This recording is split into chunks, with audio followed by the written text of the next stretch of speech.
Effectivement, hier, j'ai fait un bref communiqué dont les objectifs étaient très clairs. Je crois que tout le monde a compris. Mais il y a certains qui ont demandé à mieux comprendre ce qui se passe.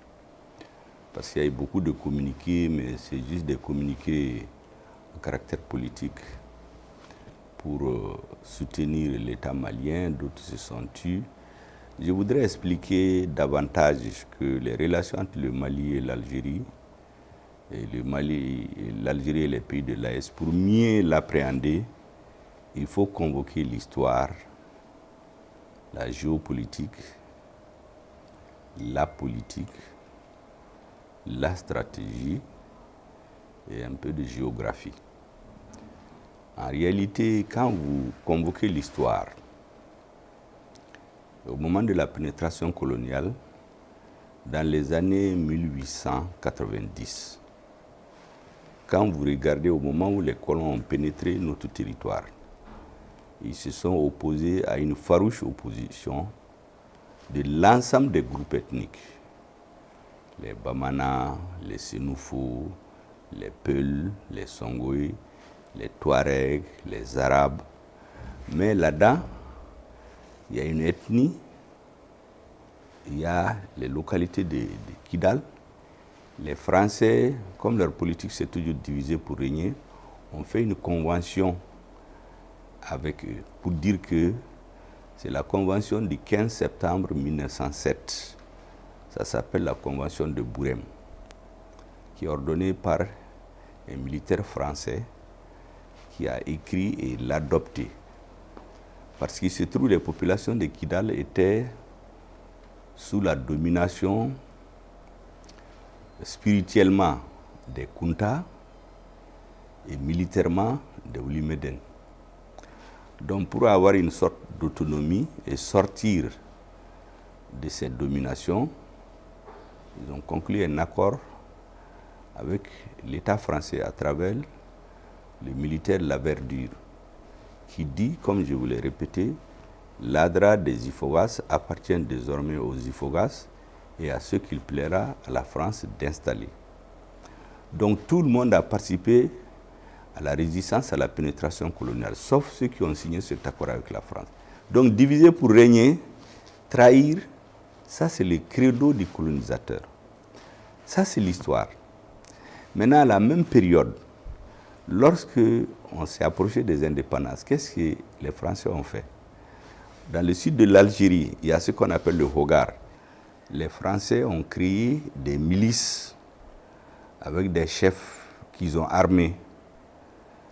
Ils ont leurs cousins au Mali, qui étaient les Ifogas, majoritairement il y a beaucoup de populations de Kidal. Et les milices Hogar, les Français les ont utilisées d'ailleurs pour combattre le FLN, le Front de Libération Nationale d'Algérie. Mais à cette période, le Mali avait une position très claire. Je ne reviens pas tout ce qui a été fait, ça a été suffisamment dit pour ne pas insister là-dessus. En ce qui concerne l'aide du Mali à l'Algérie dans la lutte d'indépendance, c'est assez documenté. La deuxième étape, lorsque l'indépendance est imposée, vous savez, les populations du Nord, il faut connaître un peu leur mentalité, la zone Touareg. Il y a une certaine liberté spatiale. C'est difficile de les unir et de les orienter comme dans une administration verticale, ça ne marche pas chez eux. Parce que historiquement, eux-mêmes, ils sont divisés en des petits groupes à cause des... Chacun a son petit territoire. Ça, c'est leur nature. Donc, les populations de Kidal, naturellement, certains voulaient avoir la même liberté. Modibo Keïta a dit niet, on est allé à l'indépendance, maintenant tous les citoyens doivent traiter de la même manière. C'est l'une des raisons, je ne dis pas tout, de la première révolte.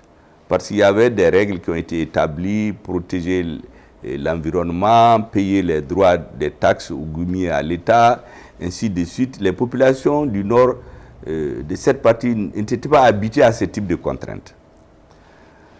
Mais il y a le feu que le colonisateur a mis là-dedans. On voulait faire une révolte, donc la première sécession est partie, l'ont soutenue en douce. Le président Modibo Keïta avec l'armée malienne ont pris leurs responsabilités. Je ne reviens pas à tout ce qui s'est passé. ont pris les responsabilités, on a rétabli la paix. Mais beaucoup oublient que cette paix-là, elle a été obtenue grâce au soutien de l'Algérie et du Maroc. Parce que les chefs de la rébellion à Kidal, parce que je rappelle qu'aucune rébellion ne peut prospérer s'il n'y a pas une zone de repli. C'est l'Algérie n'était pas dans le jeu de la France en ce moment. Le chef de la rébellion, l'Algérie l'a donné au président Modibo Keïta. Celui qui s'est réfugié au Maroc aussi, le roi du Maroc l'a donné. Et l'armée a fait son travail et on a mis fin à une première rébellion.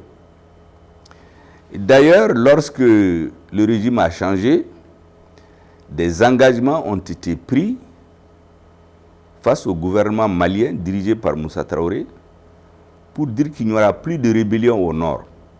C'est ainsi que le chef de la rébellion, qui était en prison ici à Bamako, a été libéré, les deux. Celui que le Maroc a arrêté, celui que l'Algérie a arrêté. Et des engagements ont été pris vis-à-vis du gouvernement malien qu'il n'y aura plus de rébellion.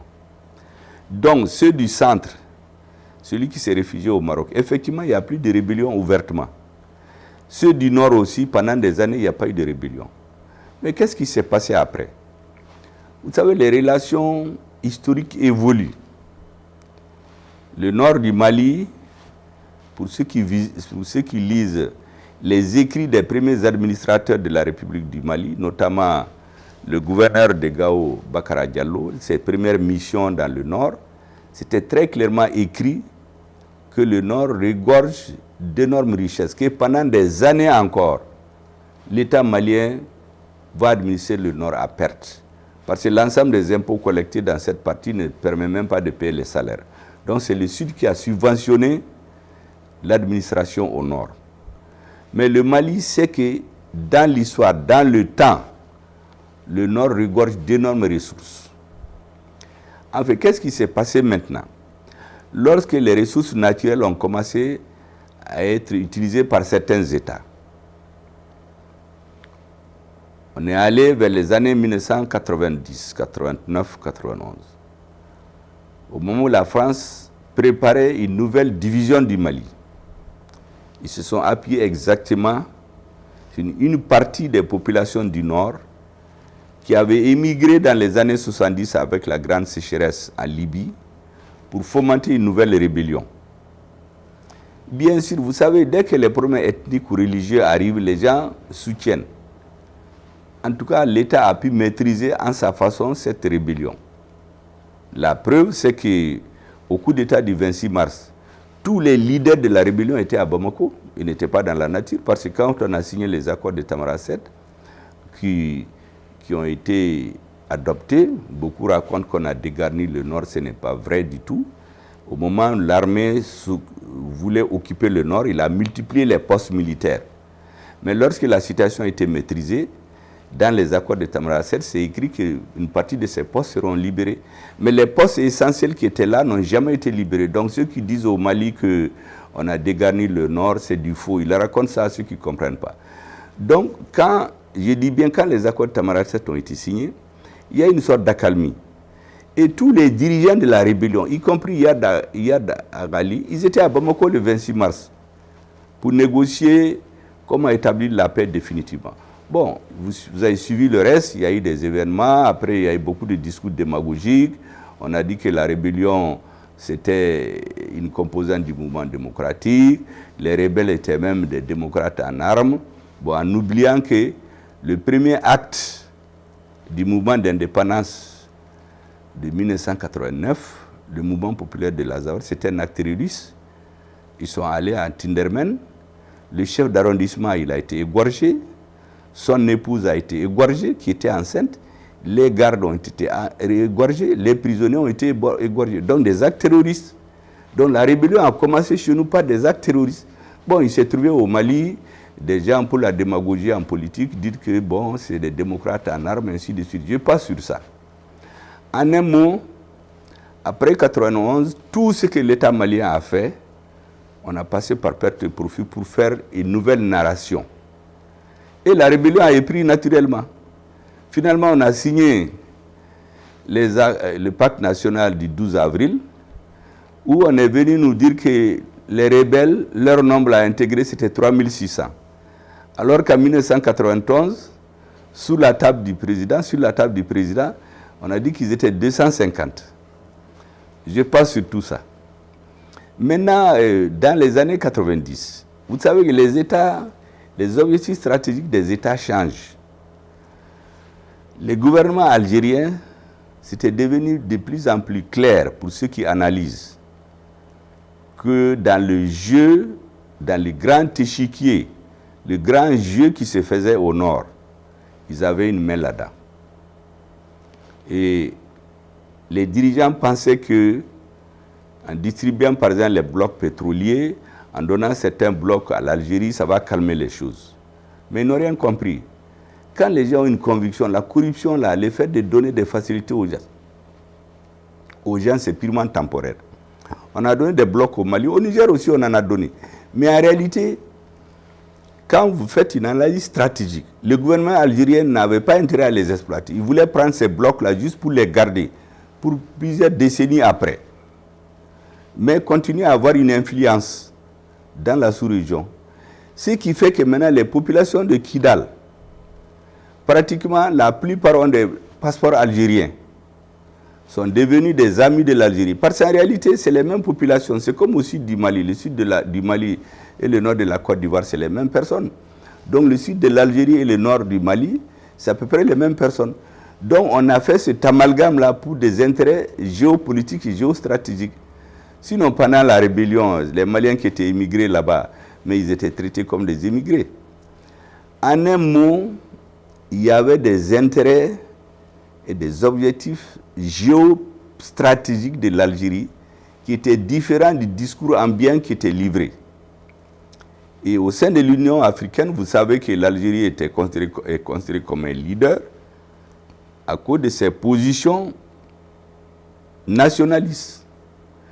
Mais qu'est-ce qu'on a remarqué au fur et à mesure? Le gouvernement algérien souffle le chaud et le froid. Pendant qu'il y a un discours lénifiant pour endormir les autorités maliennes, les analystes comprennent que tous les mouvements de rébellion, l'État algérien avait sa main là-dedans. Ça s'est apparu au grand jour, au fur et à mesure que l'État malien prenait ses responsabilités, prenait l'intégrité du territoire comme une donnée permanente de sa politique. Donc, vous aurez remarqué qu'au début de la transition, l'Algérie a apparu comme un soutien de l'État malien. Moi, je l'ai expérimenté quand je suis venu de New York le 25 septembre 2021. Le président algérien a dépêché son ministre des Affaires étrangères, spécialement par avion, venir au Mali et de l'aéroport venir dans mon bureau me féliciter pour avoir eu le courage de dénoncer le double jeu de la France. On s'est dit beaucoup de choses. C'est ce jour-là d'ailleurs qu'on a sorti la fameuse phrase que l'Afrique est le berceau de l'humanité et l'Afrique sera le tombeau du colonialisme. Il est reparti, on était tous très ravis. Mais au-dessus de ces discours-là, en dessous en réalité, il y avait des jeux que nous comprenions. Parce que lorsque la France a influencé la CEDEAO pour nous imposer un agenda de transition, mais l'Algérie s'est associée à eux indirectement en partant à l'OIA, à l'Union africaine, nous fixer un agenda de 16 mois. Comme si nous, on veut quitter la vassalisation de la France pour rentrer dans la vassalisation de l'Algérie. Nous avons dit que ce n'est pas comme ça qu'on travaille entre frères. Et depuis, les relations n'ont cessé de se dégrader. Parce qu'on a refusé la vassalisation. Dans mes discours, vous entendez souvent, je dis, le Mali n'acceptera jamais d'être un vassal de quelqu'un. En ce moment, en réalité, c'était ce discours-là que je tenais, c'est pour que nos frères algériens comprennent. Parce que moi, je considère encore, et pour toujours d'ailleurs, que l'Algérie, c'est un pays frère. La météo politique, les intérêts qui se jouent là, ça va et ça revient. Et regardez le problème entre l'Algérie et la France. Tout le monde voit. Il n'y a pas longtemps, ils étaient chiens et chats. Et l'autre jour, il y a une délégation française qui avait en Algérie. Et c'est les embrassades, ils s'entendent surtout. Mais quand vous regardez au fond, tout ce sur quoi ils se sont entendus, les relations, les visas, les citoyens, mais on n'avait pas besoin de se bagarrer pour ça. Mais ce qu'il y a de nouveau, c'est l'accord stratégique sur la sécurité au Sahel. C'est ce que beaucoup ne voient pas. Sinon, l'écrivain franco-algérien qui est arrêté, mais ils n'ont pas pu l'aller avec lui. Or, c'était ça l'objet de la bagarre. Quand il a donné une interview dans la presse de droite française pour dire que le sud de l'Algérie, historiquement, ça appartenait au Maroc, ça, je crois que c'était... Ça, c'est mon avis d'homme politique. Je crois que c'est une maladresse. Ce n'était pas la peine de dire ça. Au moment où on est dans cette guerre géopolitique, c'est une façon de fragiliser l'Algérie. Mais on ne dit pas ça aux gens. On dit seulement qu'il y a un penseur, un écrivain qui a été arrêté à cause de ses opinions, alors qu'en réalité, c'est une prise de position aujourd'hui contre l'Algérie. Bon, ce monsieur-là, les Français n'ont pas obtenu sa libération.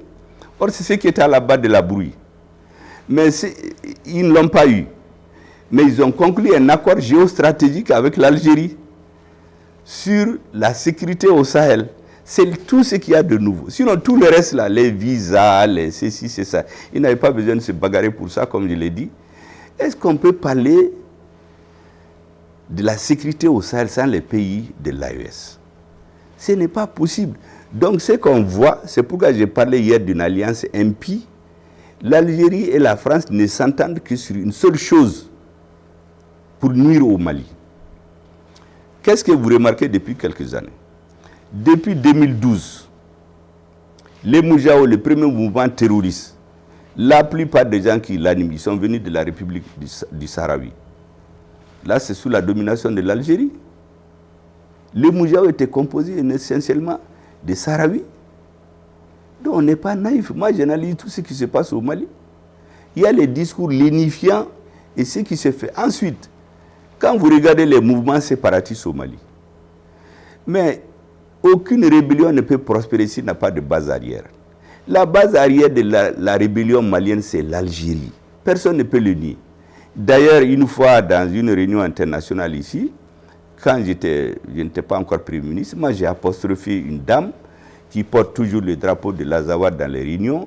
Moi je lui ai dit, madame, vous êtes malien. Vous avez immigré en Algérie à la suite de la première rébellion. Mais en Algérie, là-bas, vous êtes un immigré, vous n'avez rien. Mais au Mali, ici, quand vous êtes revenu, on vous a pris comme un citoyen. Vous avez des marchés, vous êtes riche, vous roulez en véhicule 4x4, vous avez une villa à Bamako, vos enfants sont dans les grandes écoles, vous arborez le drapeau de l'Azawad. Mais en Algérie, vous n'avez pas ça. Je dis donc, vous êtes malien, enlevez ce drapeau-là.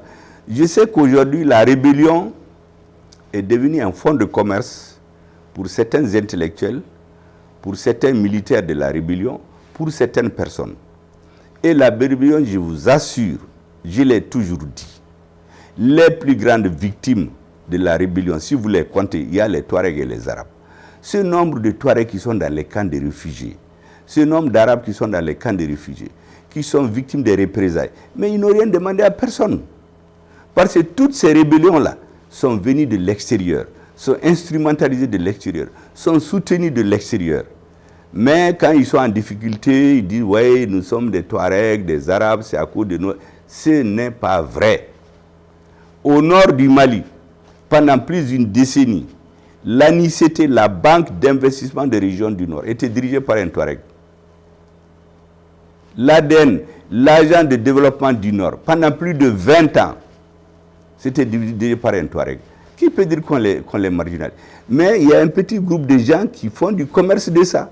Ils vivent de ça, ils ont leur famille, ils vivent bien, quand ils ont 1 million, ils donnent 100 000 francs aux gens, on les maintient dans la précarité, on dit que c'est des bonnes personnes, et on maintient les populations du Nord.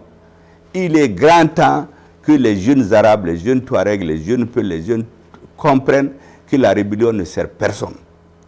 Maintenant, quand je dis ça à cette dame-là, en fait, c'est des messages qui étaient adressés à tous ceux qui animent la rébellion. Et j'ai dit aux étrangers, sortez de nos discussions, nous allons discuter entre nous frères. Maintenant, qu'est-ce qui se passe? Quand l'armée malienne avait un projet de prendre Kidal, qu'est-ce que les services secrets français ont fait? Ils ont attaqué le bateau de Tombouctou, tué des centaines, des dizaines de Maliens. Et les mouvements armés ont endossé ce crime de terroriste-là.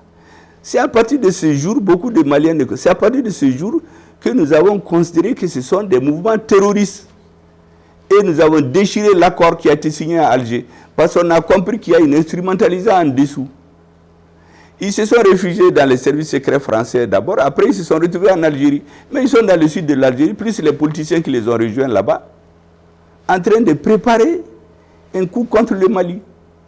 Quand il y a eu l'affaire de Tinzaouaten, vous avez écouté les discours des ministres algériens, qu'est-ce qu'ils ont à dire lorsque nous agissions sur notre territoire? Parce que, en réalité, ils ont donné la nationalité algérienne à tous les Maliens du Nord. Donc pour eux, c'est des citoyens. En réalité, c'est eux qui entretiennent les mouvements terroristes au Mali. Parce qu'ils ont des intérêts géostratégiques. Je vous ai parlé de l'histoire, c'est ça leur intérêt géostratégique. Ils vont conclure un accord, un partenariat sur la sécurité au Sahel. Mais la France n'est pas un pays africain. Qu'est-ce qu'elle vient faire un accord avec l'Algérie? L'Algérie et la France ne s'entendent, comme vous avez vu dans ces partenariats impies, que contre le Mali, contre l'AES, contre les pays du Sahel. On a oublié de les dénoncer. Les discours seulement des dirigeants algériens montrent clairement leur intention. On n'a pas besoin d'ailleurs de ces invectives que les uns et les autres se lancent. Donc, nous avons une analyse très claire. Moi, ce que je veux dire aux amis algériens, l'Algérie et le Mali, je le précise bien, sont des frères, pas seulement des amis.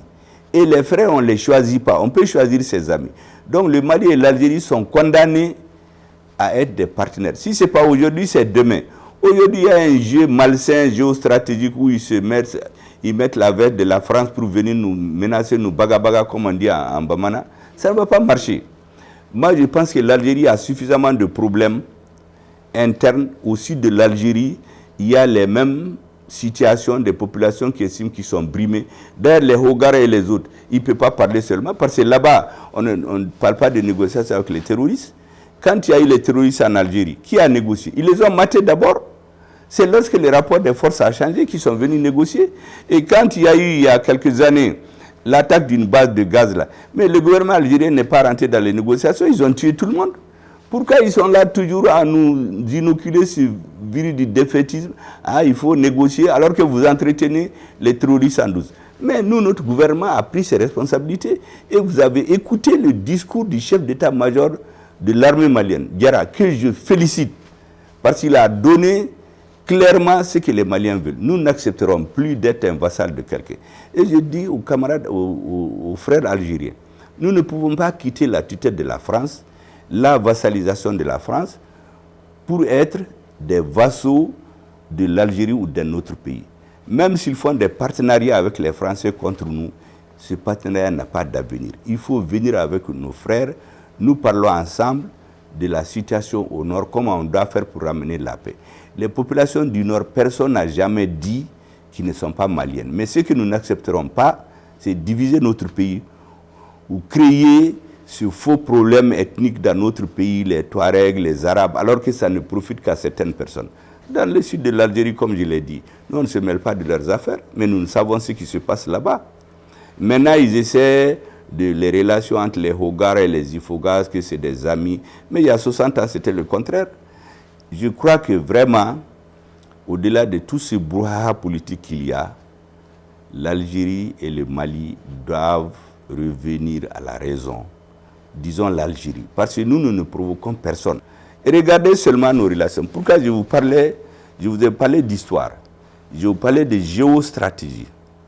Maintenant, je vous parle de géopolitique un peu. Lorsque dans les années 80, à cause de l'affaire du Sahara occidental, le Maroc a quitté l'Union africaine, l'OIA, parce que tous les Africains se sont mis contre. Est-ce que vous savez que le Maroc a coupé ses relations diplomatiques avec tous les pays africains, sauf le Mali? Beaucoup ont dit, mais pourquoi? Le président, le roi du Maroc, le roi Hassan II, il a fait de la géopolitique avec des racines historiques. Il a dit que les relations avec le Mali ne sont pas les mêmes qu'avec les autres pays. Il sait que dans l'histoire, nous étions liés par les racines. Et il n'a pas rompu les relations avec le Mali. On a continué comme si de rien n'était. Le gouvernement malien aussi, dirigé par le président Moussa Traoré, a dit qu'on a des principes intangibles dans notre politique, depuis le président Modibo Keïta. nous soutenons toujours les mouvements de libération nationale. Et nous ne pouvons pas cautionner le fait qu'un pays occupe un autre. Ça, c'était il y a plusieurs décennies. Ces relations ont continué jusqu'à ce qu'elles se soient normalisées. Mais aujourd'hui, beaucoup s'étonnent. Le Maroc n'est jamais rentré dans l'invective contre le Mali. Il faut que les Algériens comprennent. Les invectives, les complots contre le Mali, le Niger, ça ne leur apportera rien sur le long terme. Les Français veulent juste les utiliser dans leur combat contre nos gouvernements. Il ne faut pas que l'Algérie rentre dans ça. Ils ont suffisamment de problèmes et leur avenir, c'est en Afrique et non dans des alliances bidons avec des hommes politiques à mal de popularité qui sont rejetés dans leur pays mais qui viennent chez eux pour avoir une crédibilité et se faire accepter dans leur population. Il faut qu'ils sortent de ça.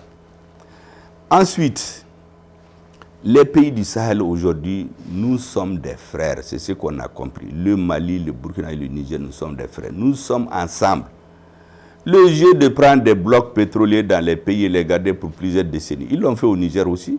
Le gouvernement nigérien, avec une vigilance que je salue, leur a donné un délai, il les exploite ou il annule. Le Mali est en train d'encore d'hésiter, le gouvernement nigérien, lui, l'a tranché. Je félicite nos gouvernements d'avoir agi ensemble. Vous savez que depuis le 11 juillet, malgré toutes les attaques contre ma personne, j'avais dit ici qu'il faut qu'on travaille désormais en mode 3D. On a les défenses communes, aujourd'hui c'est réglé, les diplomaties communes et les questions économiques de développement commun. En ce moment, beaucoup se sont mis à m'insulter au Mali, y compris des gens qui disaient qu'ils soutenaient la transition. Aujourd'hui, la vérité s'est imposée, Dieu merci. C'est pour cela que quand on est sûr de la vérité, là, il ne faut pas changer suivant la météo. Le temps va nous donner raison. Voilà ce que je voulais dire pour conclure. Il faut que le gouvernement algérien revienne à des fondamentaux géographiques, historiques. Le Mali et l'Algérie ne peuvent pas rentrer dans des conflits. C'est comme des frères qui se bagarrent. Je pense qu'ils doivent discuter avec l'État malien et parler à ces mouvements terroristes. Il faut sortir du terrorisme. Les Algériens pensent que tant qu'il y a le terrorisme dans le nord du Mali, ils vont avoir la paix chez eux. C'est un peu ça la théorie. Tout ce qui ne va pas, on les pousse parce que les premiers mouvements terroristes, si vous vous appelez, c'est ceux qui ont été coincés dans le sud de l'Algérie, on les a poussés dans le nord du Mali. Il faut qu'ils quittent cette logique-là. Discuter avec nous. Il n'y a rien qui peut être négociable. Le Mali a dit la souveraineté du Mali, l'intégrité du territoire, la forme laïque de l'État. Tout le reste est négociable. On n'a pas de problème.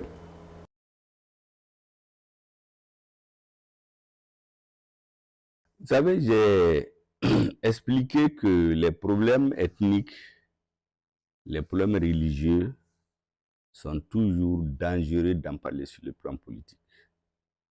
Parce que dès que vous rentrez dans les débats à caractère ethnique ou religieux, c'est la passion qui domine les débats. La raison va au second plan.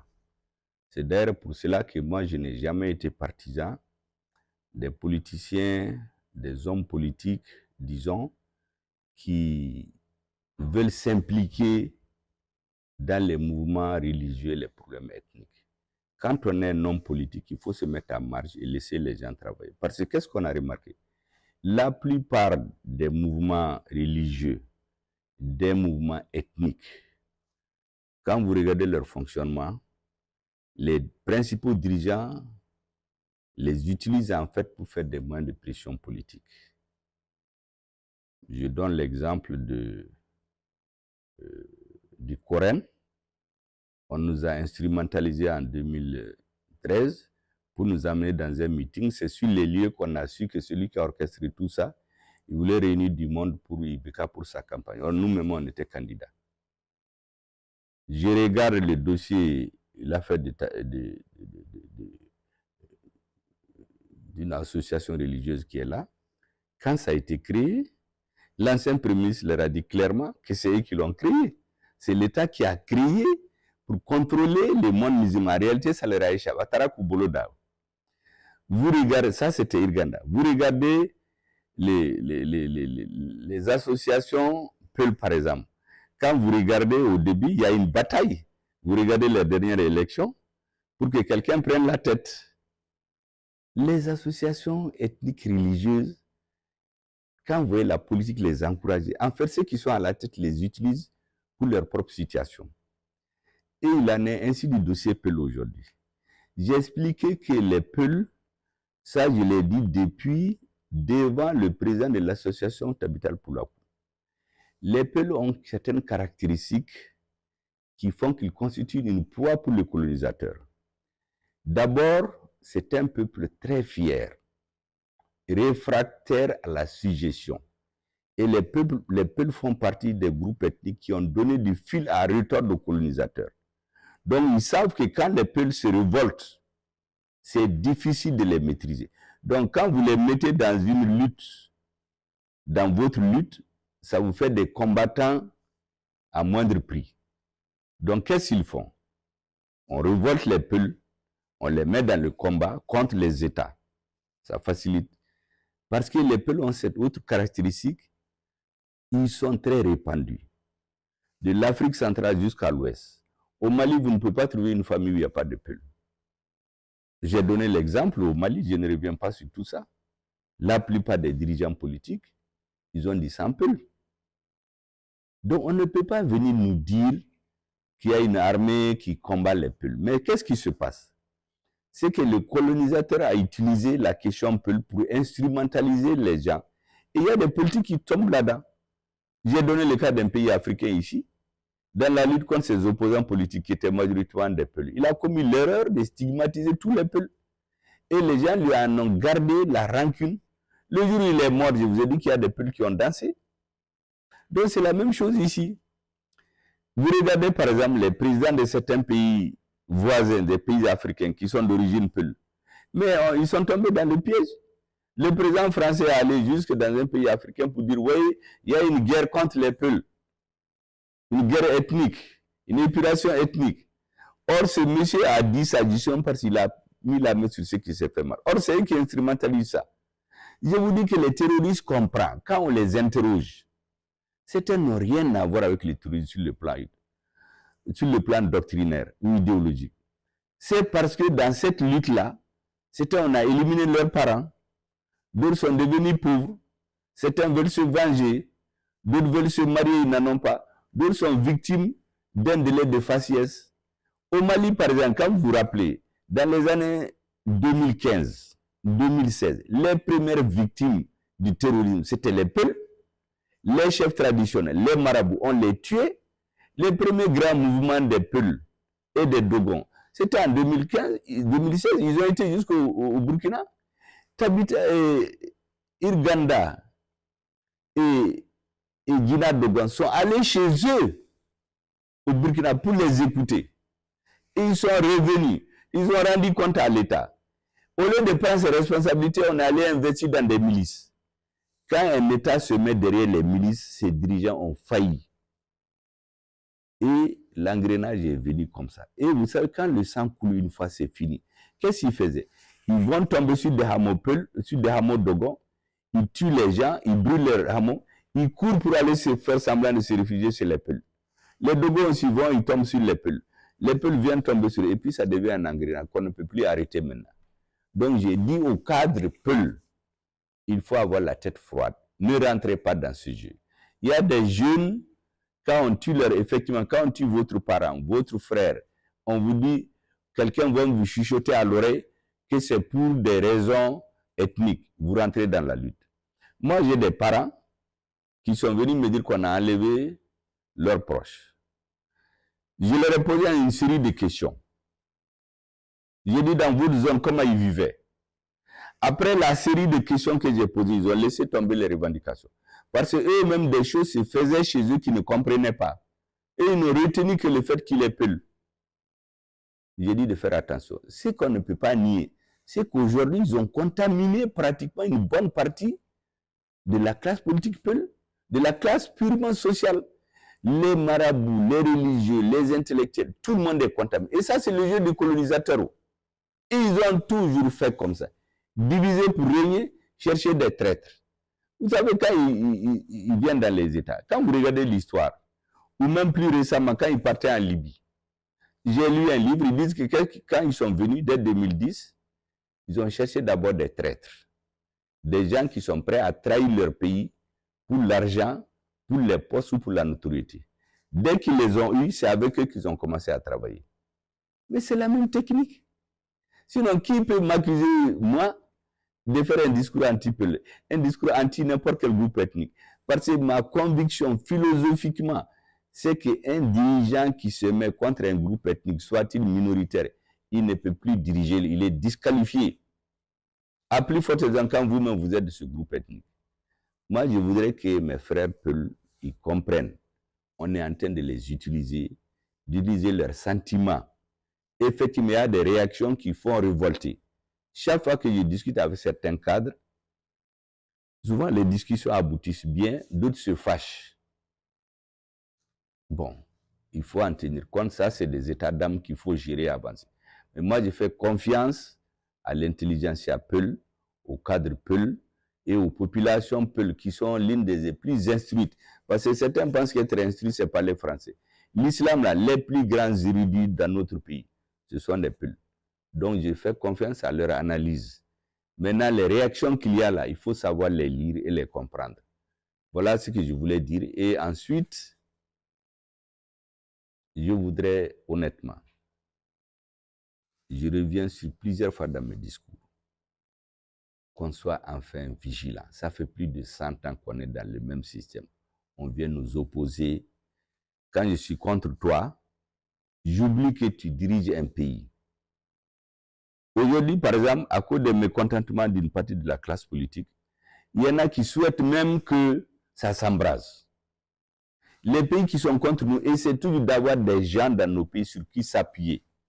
Vous êtes mécontent politiquement, pour telle raison, on vous appelle, on vous chuchote à l'oreille. Ah, c'est toi qui es le meilleur. Si les choses se passent, c'est toi qui vas devenir chef.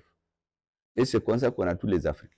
Et donc, le mécontentement politique qui est réel, qui a des raisons, est récupéré aujourd'hui pour organiser des groupes contre l'État. Même les pays voisins sont là-dedans. Je vous dis que les terroristes, lorsque nous avons disqualifiés, ils se sont retrouvés en Algérie. Et là-bas aussi, il y a des Maliens qui les ont rejoints. On ne peut pas continuer cela. J'appelle donc tout le monde à l'union sacrée pour sauver notre pays. C'est la chose la plus sûre qui nous reste. Et lorsque notre pays est sauvé, toutes les autres discussions, tous les autres débats vont se faire. Voilà ce que je voulais dire. Et salut au pays de l'AES encore. Je voudrais saluer leur courage et renforcer leur unité. C'est dans ça qu'il y a notre force.